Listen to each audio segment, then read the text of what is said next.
Okay. Is this recording? I think it.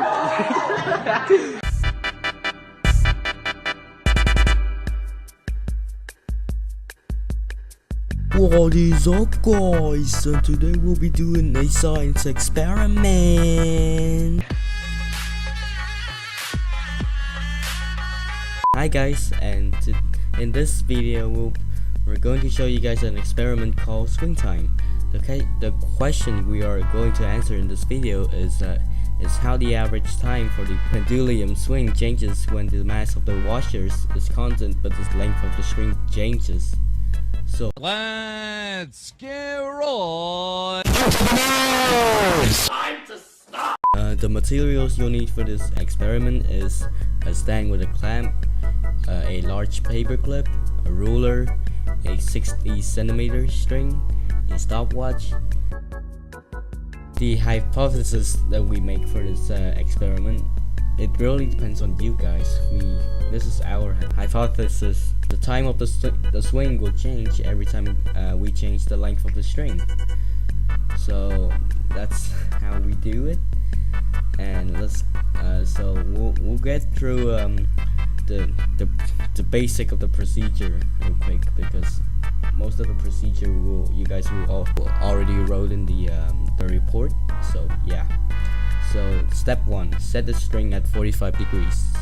Step 2, use the ruler to see the height from the table to the string. Step 3, record the data.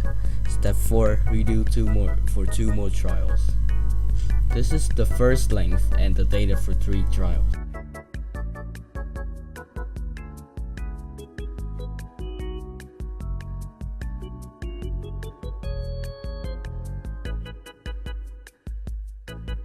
This is the second length and the data for 3 trials.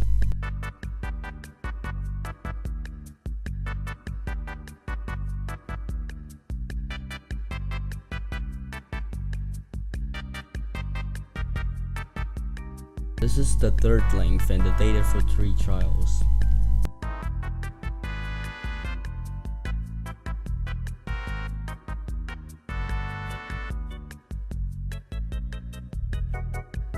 This is the fourth length and the data for 3 trials.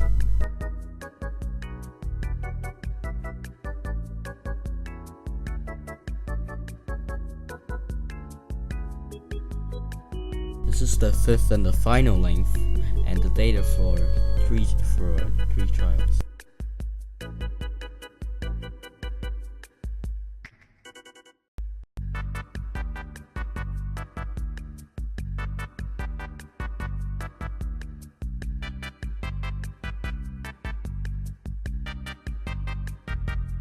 And that is our take on the experiment. Thanks for watching. Despacito. Bye. Despacito. Okay. Cause I'm feeling like I'm running and I'm feeling like I gotta get away, but I know that I don't and I won't ever stop, cause you know I gotta win every day.